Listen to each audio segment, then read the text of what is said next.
In the previous video, you learned that hypothesis testing is an inference technique that we used whenever we want to test a claim made about a mean or proportion. This video is going to concentrate specifically on proportions. Specifically, whenever we are trying to test a claim regarding a population proportion, P, we usually refer to that as a one proportion z-test.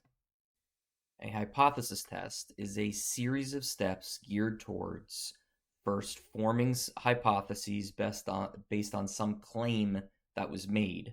Recall in the previous video, these were specifically called the null and alternative hypotheses. And then using statistics in order to test the validity of the claim via these hypotheses that we have formed. Note that when I teach this material, I try not to plop all of the material on you at once.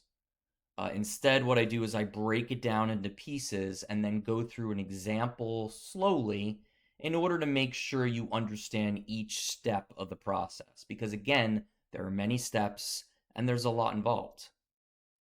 Before we get jumping right into this, I just want to do a quick review of our forming hypotheses. So remember, we have two-tailed, left-tailed, and right-tailed tests, which are based on how the claim is provided to you in a problem. Because we are dealing with proportions, we're dealing with the variable p as our primary parameter. Also remember that p sub 0 represents the number value that we have for our population parameter in the problem. So again, remember that the p in the beginning is always just the variable p, and the p sub 0 is actually a number value. If we have a two-tailed test, then we are going to be using not equal to. If we have a left-tailed, it will be less than. And if it's a right-tailed, it will be greater than. This will again be based on whatever scenario is provided to you. All right, let's backtrack and talk about some assumptions. So you'll notice that the assumptions for a proportion z-test are quite similar to the assumptions for a proportion z-interval, or in other words, a confidence interval based on a population proportion p. So what are they? Well, you'll notice right away, what are we looking at here? We're looking at a simple random sample, or an SRS. That's pretty universal in terms of requirement for much of what we do. You'll also notice that we have our normality stipulation here. Right, normality. So remember that this is the n times p times 1 minus p is greater than or equal to 10 formula that we have to verify to ensure normality. You'll notice that the p sub 0 in the formula is actually the number value that represents the population proportion in our claim. Note that when you do this requirement for intervals specifically, this guy, the actual value of p we use is p hat. The reason being is in intervals, we're trying to estimate p. We don't know what it is. So therefore, we use the sample proportion as a substitute. So in these problems, we're using the actual value of the population proportion in the claim, p sub 0, which is the number value in our known alternative hypothesis. This fine detail is actually more important than you would think, only because in example hypothesis test problems, both p hat and p sub 0 are provided, which means you have to make sure you're picking the right one in order to go in this formula. Okay, last requirement right here, just make sure that all your sample values are independent of each other. This is usually pretty common that they are. Okay, moving on to step number 2, we are asked to choose something called the level of significance, which is represented by the variable alpha. Okay, by the way, this is the same alpha that is in the subscript. Remember these guys? Z alpha over 2, T alpha over 2. This is the same subscript that is in the confidence interval formulas that you learned. There is a relationship going on here, which we will tackle a little bit later. But for now, just realize that the level of significance is very important when it comes to making a decision on the validity of the claim when you're pretty much towards the end of the hypothesis test. Okay, our next step in our hypothesis test, and to be clear, it's not the last one as it appears here. Remember, I'm doing this pieces at a time. There are several steps after this, but the next step is going to be computing something called the test statistic. This is a formula that you've seen before, believe it or not, but instead of these p sub zeros, it was just a p that was there. You use this when we were dealing with sampling distributions of sample proportions, and you needed to basically convert whatever value or whatever sample proportion you had to a value of z. So think of it as a z-score formula, basically. And what does a z-score formula do? It standardizes. Why do we standardize? Because it allows us to basically work with the standard normal distribution instead of whatever context this problem is in, which isn't going to have any tables associated with it. We know that the standard normal distribution does have a table associated with it, which we can use to our benefit. Another very clear way to think about a test statistic is it's basically telling you how many standard deviations your sample proportion is going to be away from your population proportion p, which is represented by p sub 0 in our hypothesis test. Okay, let's bring an example problem into our life here. Here we go. This example problem will be a good way for you to learn all the steps that we've covered so far. And then I will continue after that by giving you more steps and do the same example. I think it's the best way really to learn this. It says a medical publication claims that 90% of doctors recommend aspirin for their patients with headaches. The CEO at a local hospital believes that the claim is too high.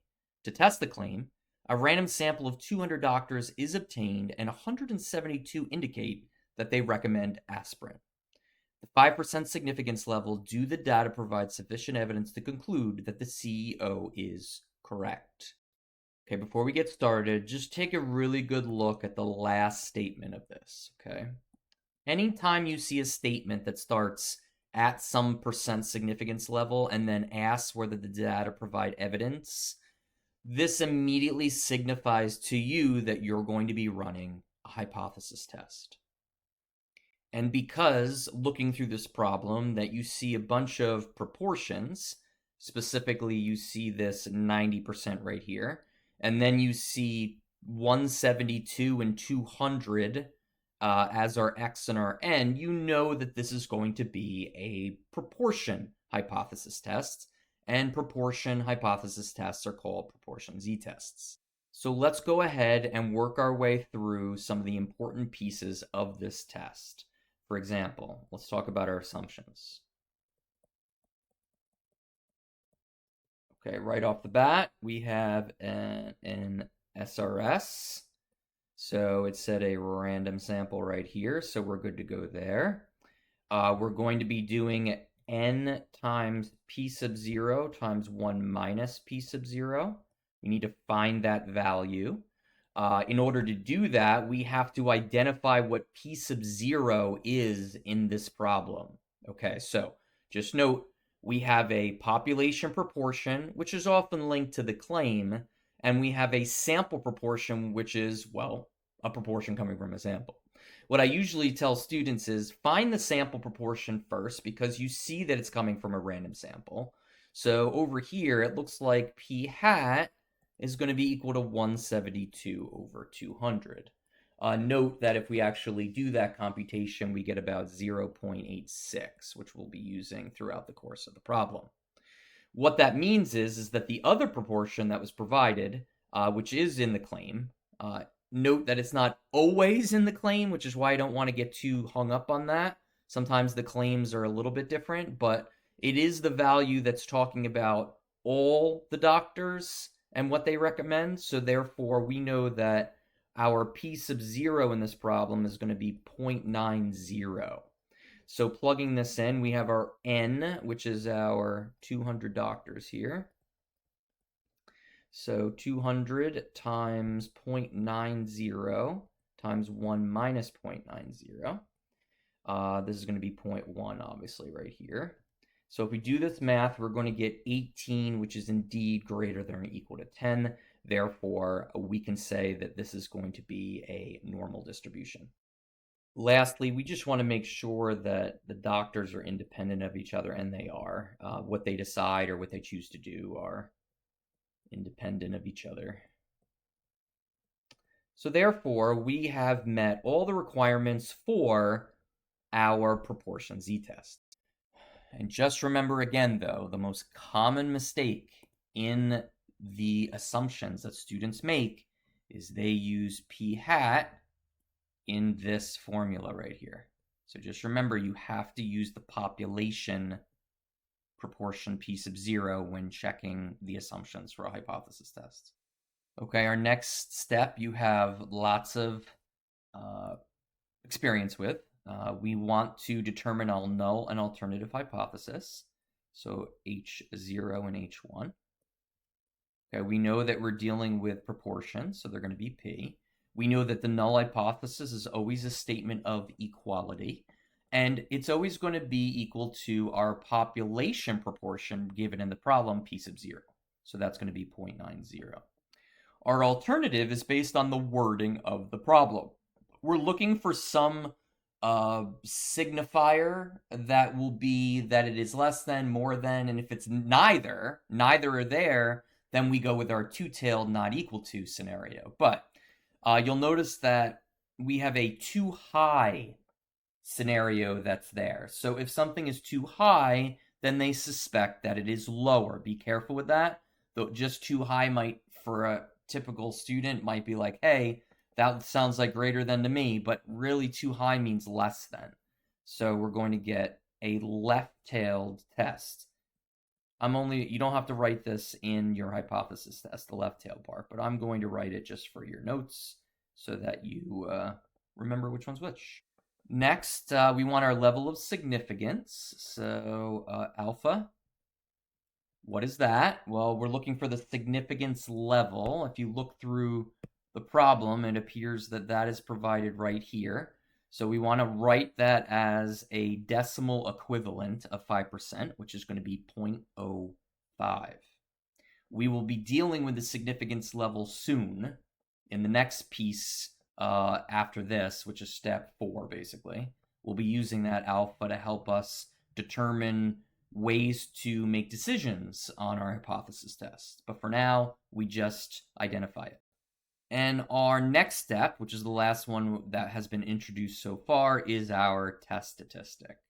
So we need to basically find our z sub 0, which is going to be equal to p hat minus p sub 0 over the square root of p sub 0 times 1 minus p sub 0 over n.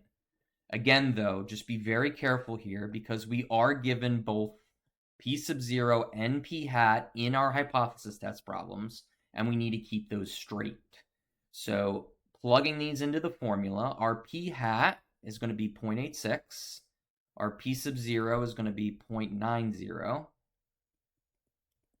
And then we want to make sure that when we're entering the values into our square root, that it's going to be this guy right here. So 0.90 times 1 minus 0.90 all over our sample size, which is going to be 200. If we do this math and we round to 2 decimal places like we do for all z values, which continues with our test statistics, we're going to get negative 1.89.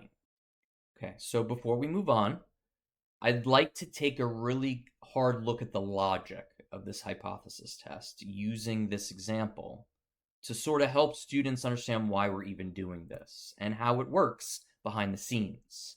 So remember, we have 2 hypotheses.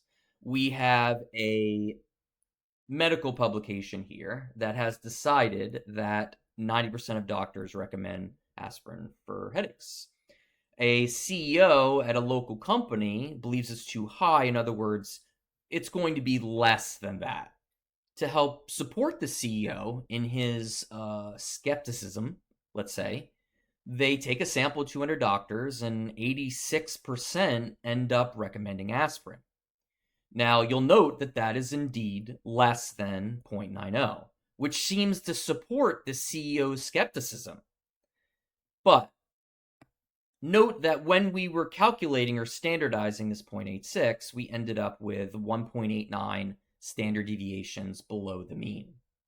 So the real question is, in a hypothesis test, is not that it's less, because when you calculate your sample proportion in your test statistic, it's almost always going to be less in a less than test. It's that it's far enough less than 0.90 for us to seriously consider the claim to be wrong. Think about it. I mean, what if our sample proportion was 0.89, which is only 1% off of 0.90? Maybe the margin of error that's running beneath the scenes spans this number a couple different ways, and it does cover 0.90. Well, that's the issue here, is that we want 0.86 to be far enough below 0.90 for us to seriously say that it is indeed less and that the claim is wrong. So right now, what do we need to do? We need some tool in order to decide that 0.86 is small enough in order to side with the alternative hypothesis. In other words, the CEO's skepticism, right? So there are actually two decision-making processes in hypothesis tests. They are called the critical value approach, which is what we're going to be doing right now, and alternatively, the p-value approach. The p-value approach we will cover later. Note that you must know both of these.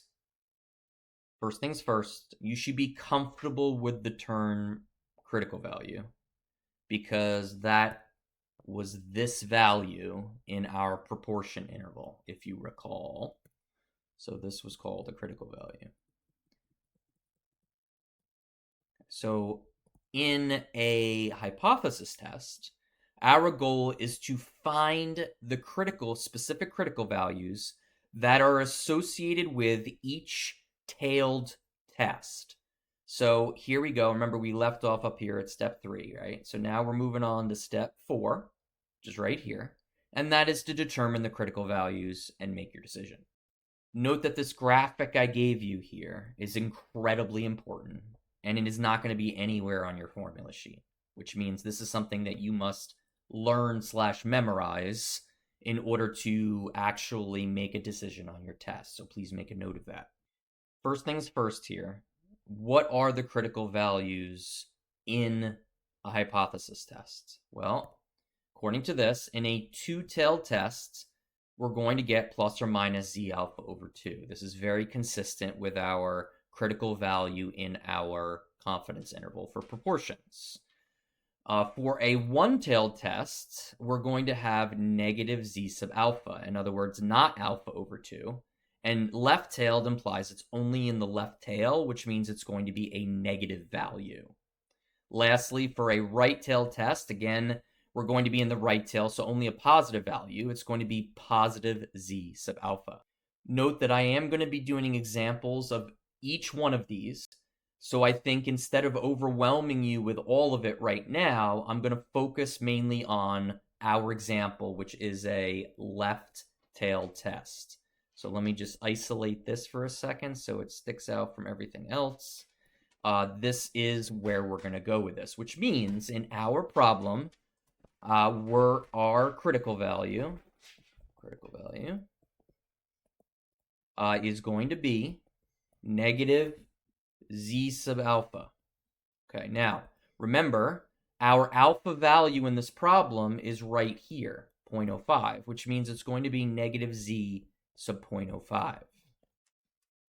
Okay, so this is plain and simple a review. So the question is how do we find the z-value that has an area of 0.05 above it? Well, that is pretty self-explanatory because you've already done that with intervals, right? So all we have to do is go to our t-table, right? We just have to remember the z's are located all on the bottom row of the table. We just have to find 0.05, which is right here, and work our way down. So that is going to give us 1.645 as our value. So we go back to our problem. What we do is we carry over the sign, negative, and then we get 1.645. It is very important that you carry over the sign because if you look at the t-table, there are no negative values in it, if you recall, at all. So therefore, you have to make sure that this value goes along the way and continues there. So this is going to be our critical value for our hypothesis test. Okay, so what exactly is the critical value used for? Well, the bottom here, this kind of gives you a summary of what you're supposed to do with the critical value and what you're supposed to form, but let's do it in real time. So this is the standard normal curve that I have drawn, and on the standard normal curve, which we know has a center at 0, I am going to write negative 1.645. So at negative 1.465, what you're going to do basically is you're going to draw a dashed line that's going to go all the way up to the top of the curve around there. What negative 1.645 represents is it represents the standard deviations that will quantify this as small enough. So what do I mean by that? Remember up here when I said, is this 1.89 standard deviations below the mean small enough to say that the proportion is less than 0.90? Well, this value here now is going to be the small enough cutoff line.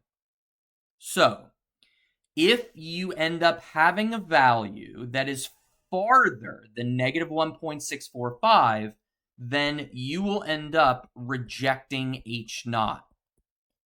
If you don't have a value that's smaller than negative 1.645, then you will fail to reject H naught or do not reject H naught. Again, the logic of this. Remember that the claim by the medical publication is 0.90. Technically, that is the center of our standard normal distribution. So that would be here, 0.90.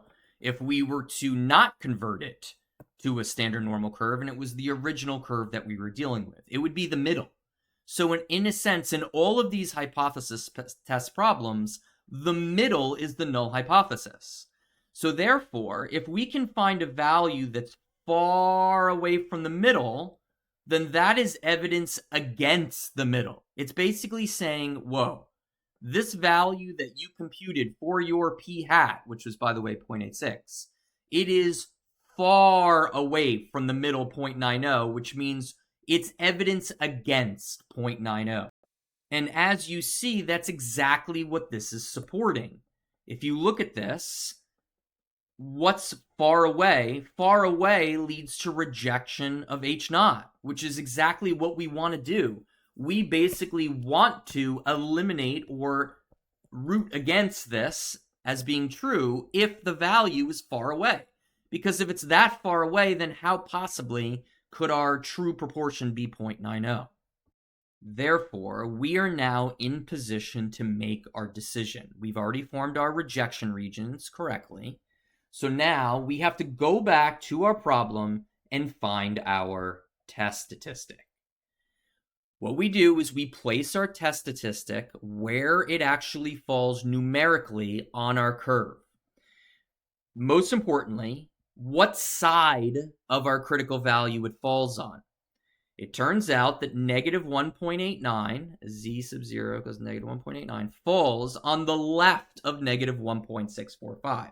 The key is then to determine which region that this value falls in. And clearly, it's in the rejection region, which is left of negative 1,645. Therefore, our decision is to reject H naught. Okay, back to the logic here. We have officially determined, by rejecting H naught, we have basically said that this is not true, and we are siding with the alternative. So we have determined that 1.89 standard deviations below the mean is indeed small enough or lower enough than 0.90 to determine that the claim is incorrect, and it is the proportion that recommend aspirin is indeed less than 0.90. Okay, so the last step of the process is very similar in terms of concept to when we were doing confidence intervals. If you recall, we had to make that interpretive statement where we would say we are 90% confident that the true blah, blah, blah is between blah, blah, blah, right? So we had to do that. So we have to do something like that again for hypothesis tests, except it's going to be different. Another thing that you will need to memorize. Okay, here we go. We would say at the 5% significance level,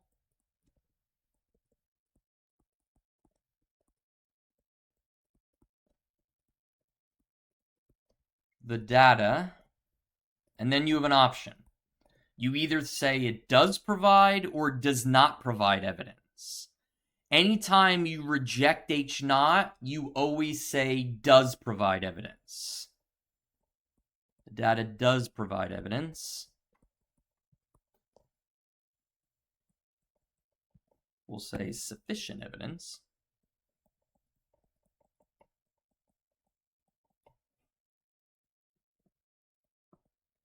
To conclude that, okay, this is the context part.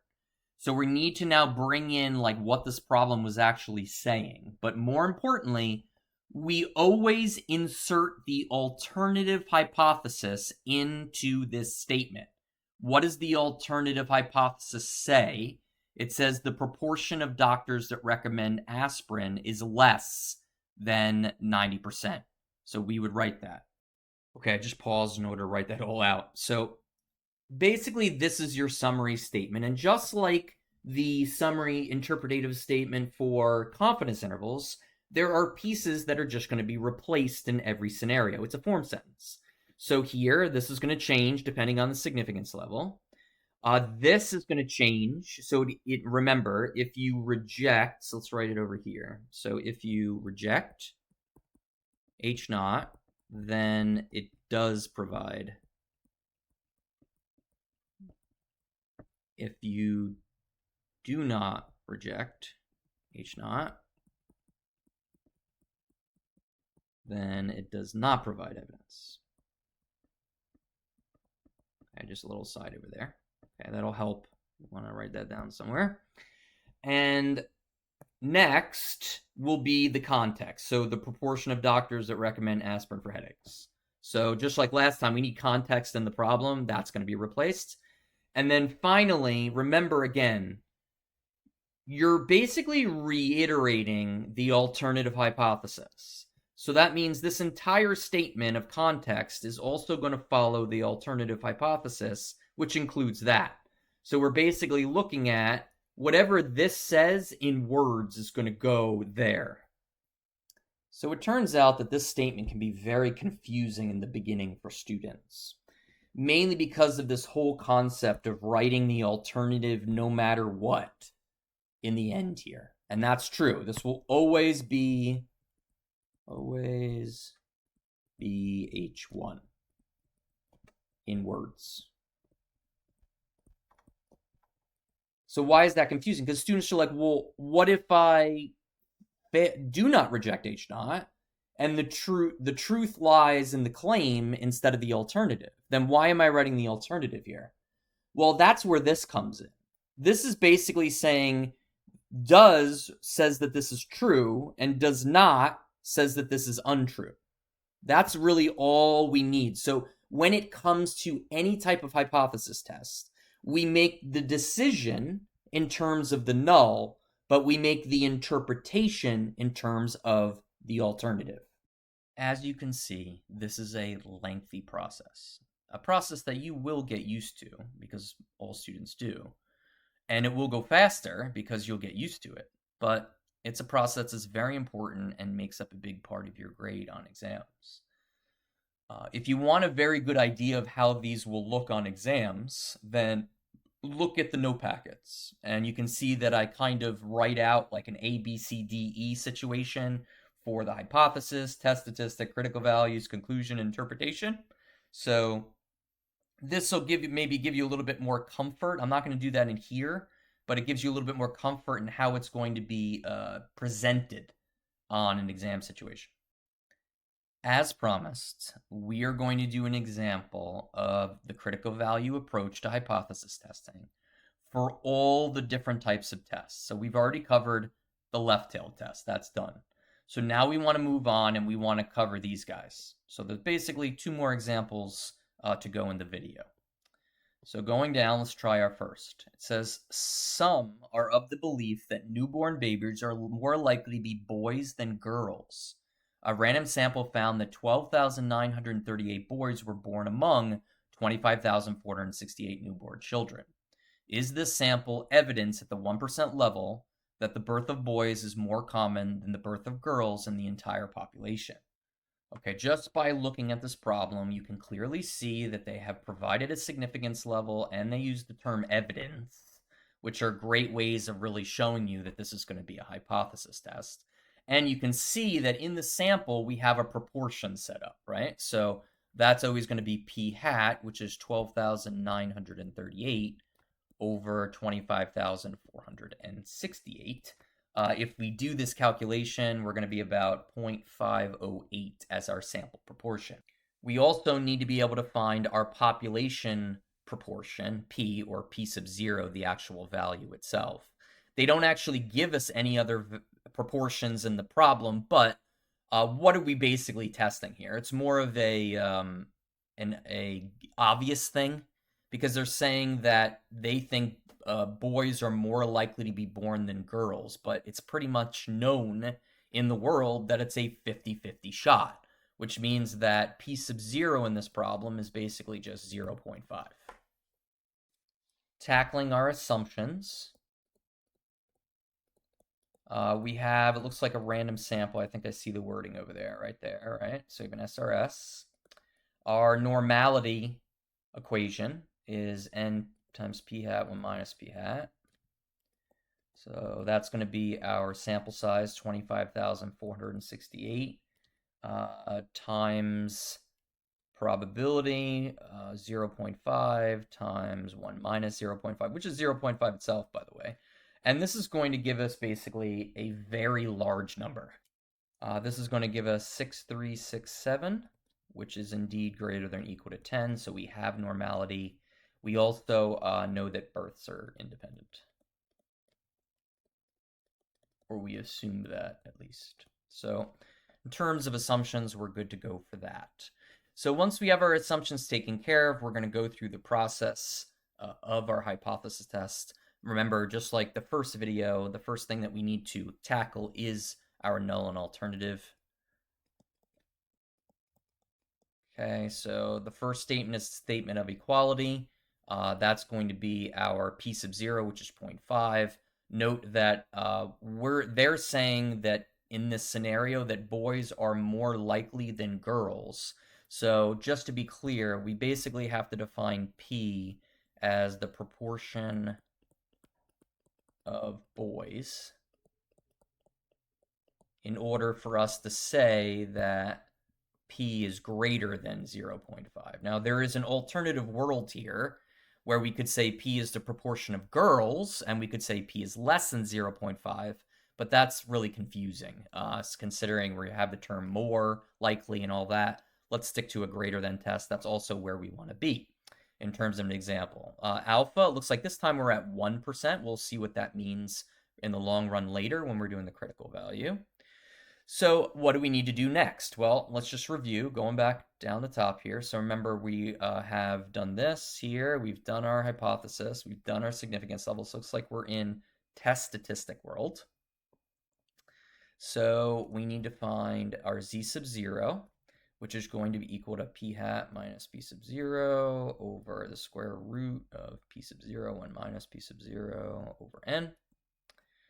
This is going to give us our 0.508, which is our proportion here, minus our 0.5, which is our population proportion, over 0.5 times 1 minus 0.5 over our enormous sample, which is 25,468.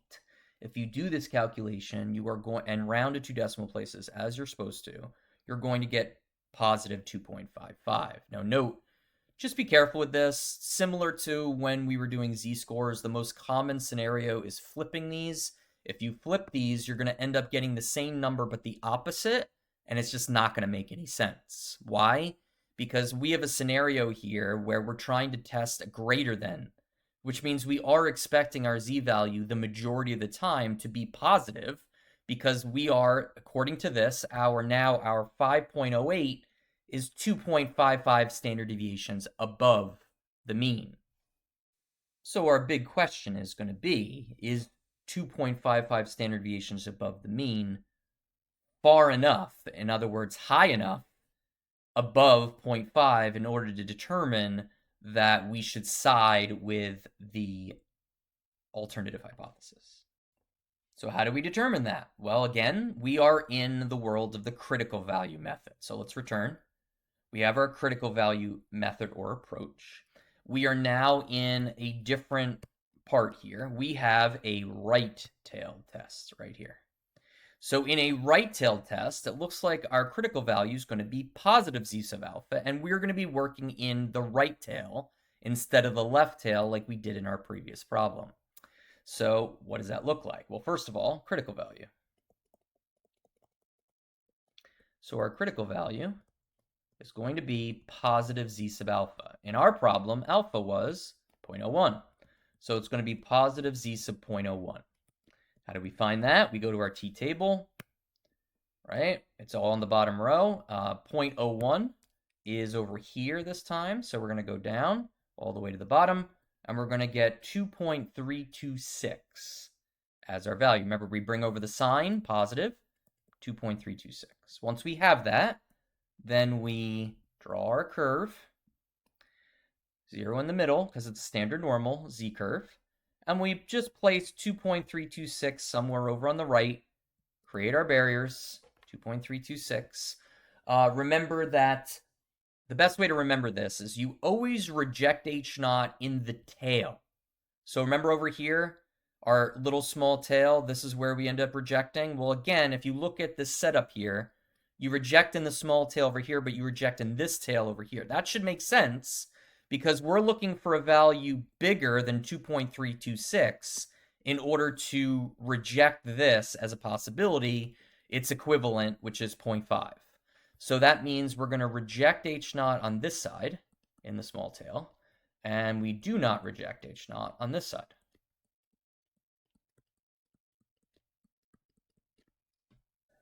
Once we have this, we can then go back to our test statistic and then bring it back to where it belongs in the number line of things on our normal distribution.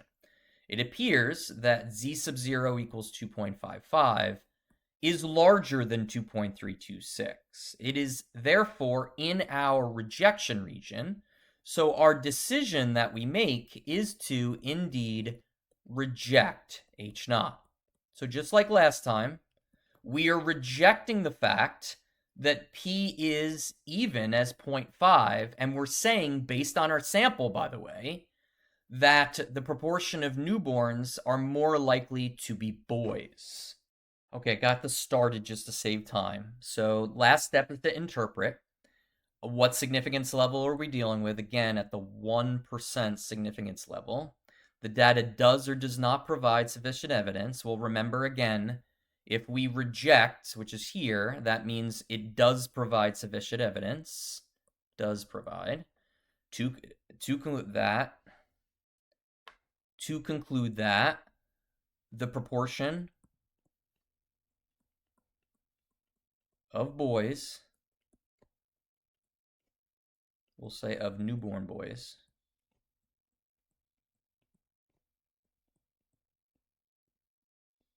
is, okay, so remember, you always restate the alternative hypothesis. Now, what could that mean? That could be the proportion of boys is more than 50%, which is this guy right here.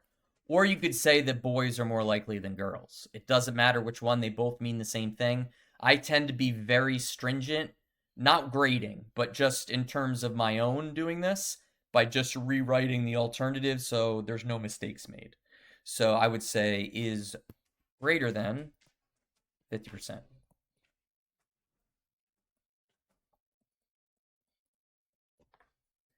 So just wrapping up here, in terms of the logic of the test, we basically had 0.508 as our p hat. We have determined that that is far enough away from 0.5.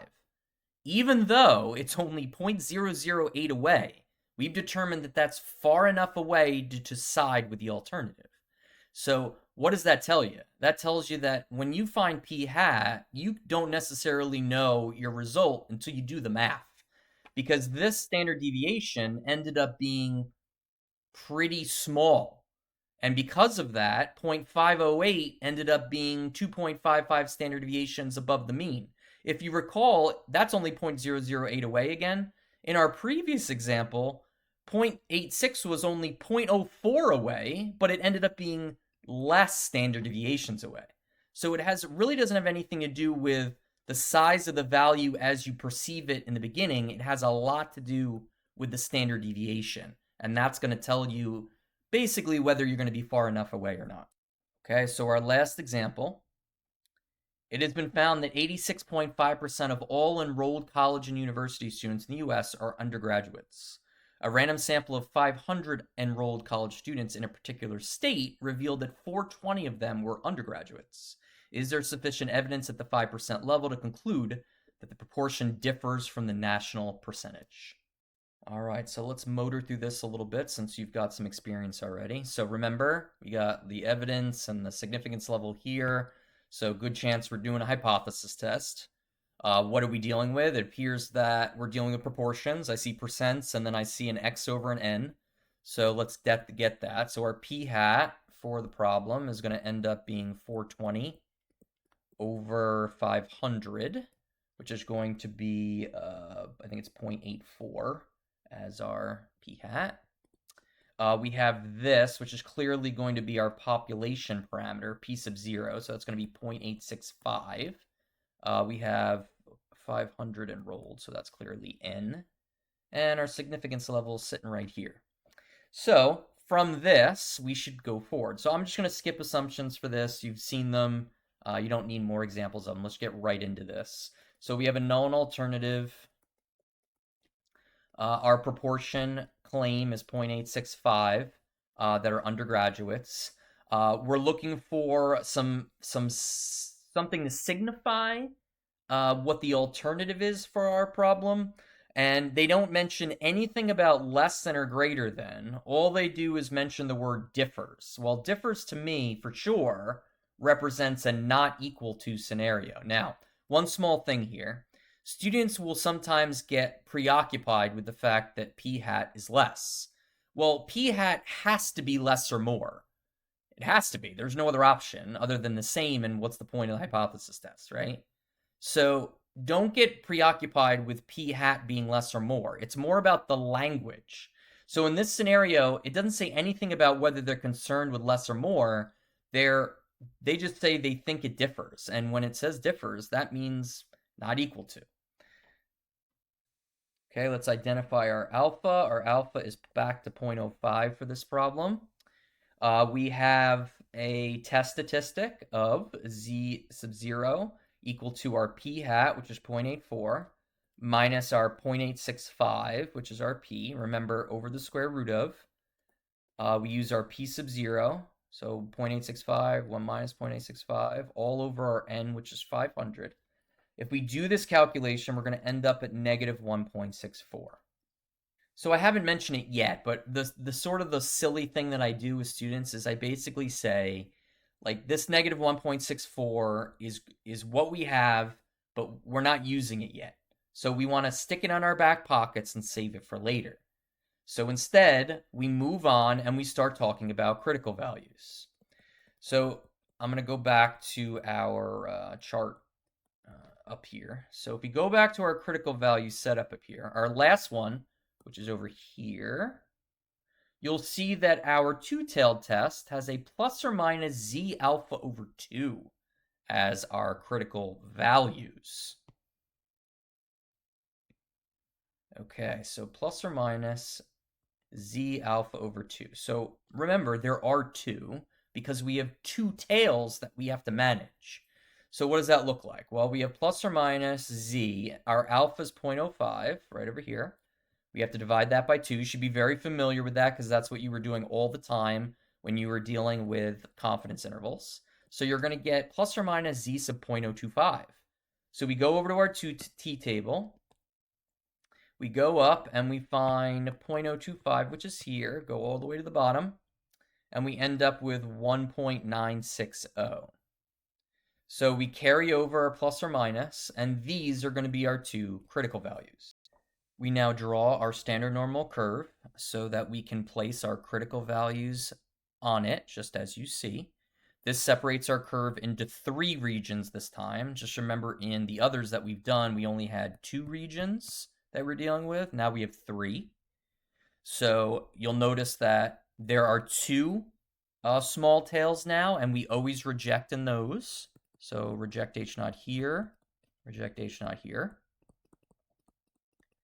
And therefore, we do not reject H naught in the center of the distribution, which makes sense because remember, H naught represents the middle. So anything that hovers around the middle, we're going to support the null hypothesis, whereas we're going to reject if it's farther away in each direction.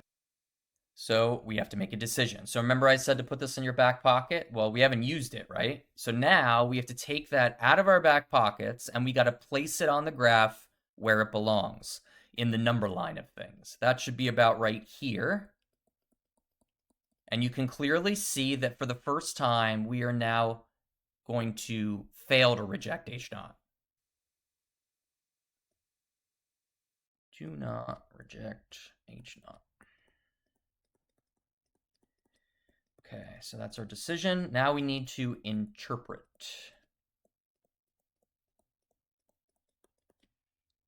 Okay, so I did some of it just to save time here. So what is our significance level? At the 5% significance level. The data does or does not provide. So remember, as I stated earlier, so in both example problems so far, we've rejected H naught, which means the data does provide. So now that we have failed to reject H naught, we would say the data does not provide sufficient evidence to conclude that. And then what were we trying to do with this problem, basically? That the proportion of undergraduates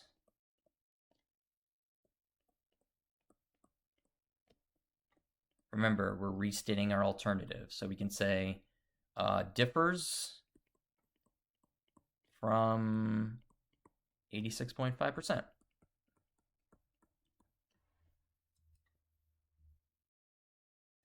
As I was saying several minutes ago, this is where it can be confusing for students. So yes, we just stated that it differs from 86.5%. This, and sometimes is confusing because it seems like we're siding with that, but we've said do not reject H naught, which means we're siding with this one. So why are we saying that here? Well, it's all about, again, this set of words. So if it says does not provide evidence, then it's saying it does not support this statement, which is this guy. If it doesn't support this, then what did we conclude? That the null was what we were siding with. So the key, again, is this word right here and always stating the alternative at the end.